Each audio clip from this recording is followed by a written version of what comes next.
Up next, just to let you know, Iconem, a French startup from Paris, founded by Yves Hubelmann. They use 3D scanning, drones, and AI to digitally preserve cultural heritage sites that are at risk of disappearing. They have documented over 300 heritage sites and more than 40 countries. Ladies and gentlemen, I think she's ready. Yes. Let's welcome Andrea Louis, Chief of Staff of Iconem. Hello, good afternoon, Andrea. Merci. Thank you. Hello.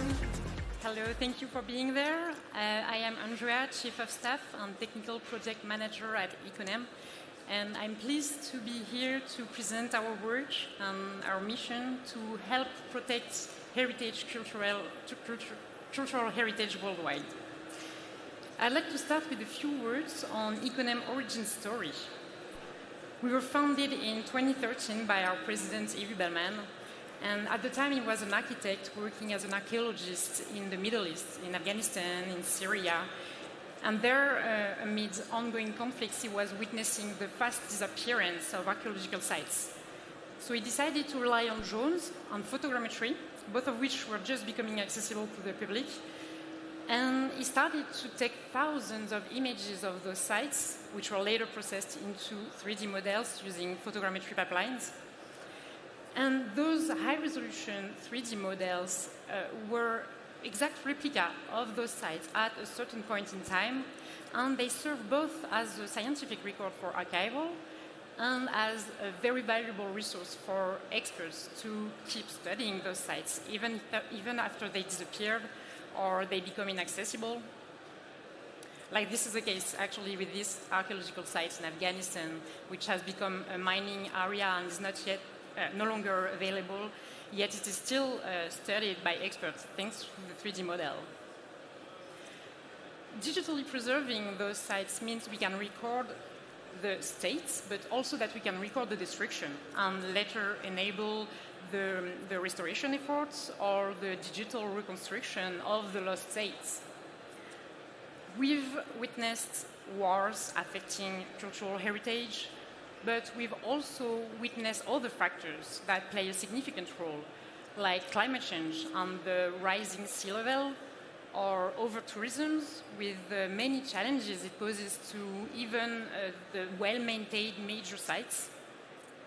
So for over 10 years, and relying on this methodology we acquired through that urgent need for documentation, we have been operating worldwide on heritage sites from the most endangered to the most renowned, and we have gathered the largest data sets of high-resolution 3D scannings of heritage sites. None of this would have been possible without continuously committing to a strong research and development activity, nor without leveraging all of the new technologies out there in our work, or aligning with ecosystems like the 3D or GIS communities. And at first, our data, the data we produced, was intended to support the work of the scientific community that was protecting heritage. But very quickly, we realized that these 3D models, these data sets, were powerful tools to create images.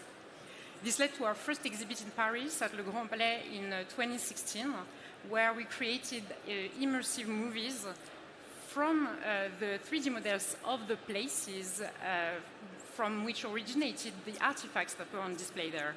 And these images proved very useful to provide context to those objects and to enable the visitor a better understanding of the history and of the human communities behind those landscapes and behind those objects.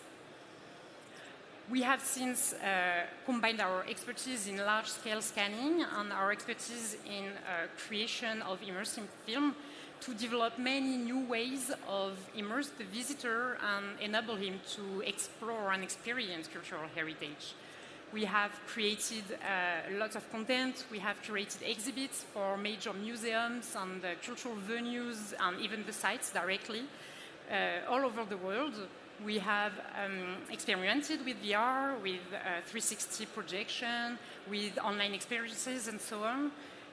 So because we have these data sets, and this expertise of creating images that can immerse the people into those places, we decided to create a catalog of the world wonders. And I'll use the remaining time to introduce a few examples of this catalog, starting with Venice. We had the chance in 2020 during COVID to scan the entire city of Venice, its lagoon, and the interiors of some of its palaces. We have the fullest coverage existing of the city. This dataset has been first used for an exhibit in Paris, then it has been transformed and adapted to other formats for dissemination and diffusion in other museums, for curved screens or 360 rooms.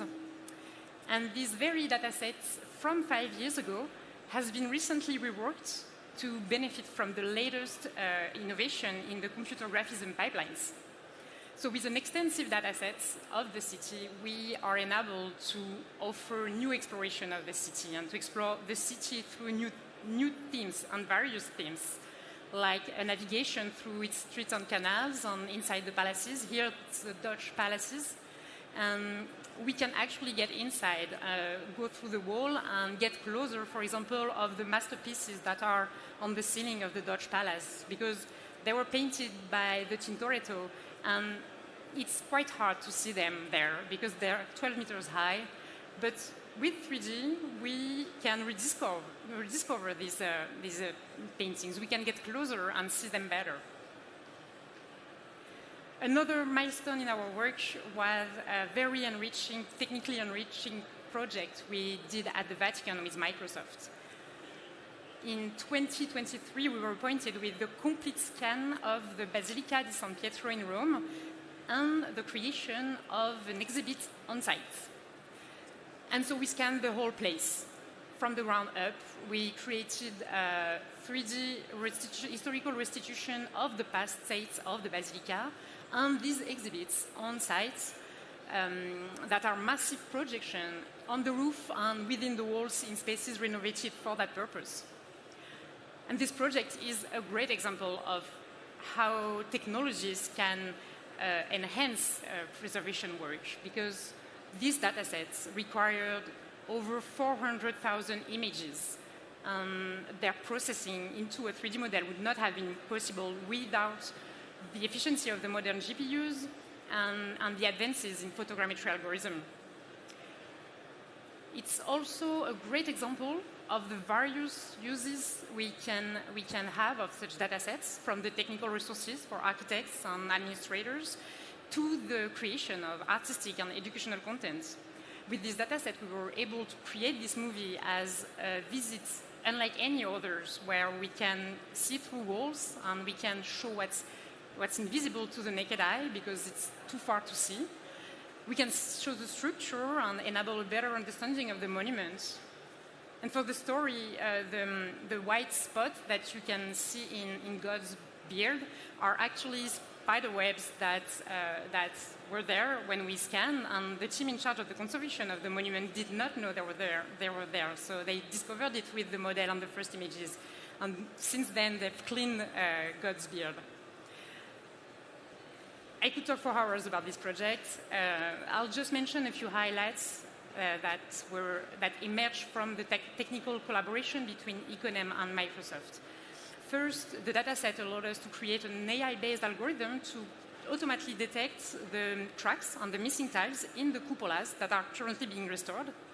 And second, the transposition of the exhibits on site into a website considerably sped up the integration of a Gaussian-splat viewer in Babylon.js.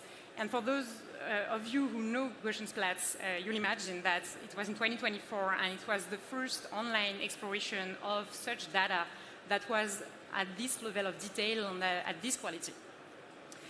We've also worked extensively on Angkor Wat and Angkor, the whole archaeological sites. We scanned over 30 temples there.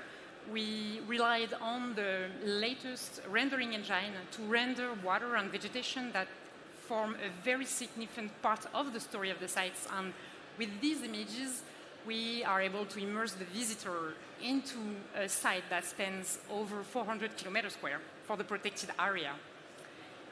And a last example, while I still have time, is Alula in Saudi Arabia, where the Nabatean society, which dates back to the 4th century BC, carved masterpieces in the very recognizable landscape, rocky landscape of the deserts there.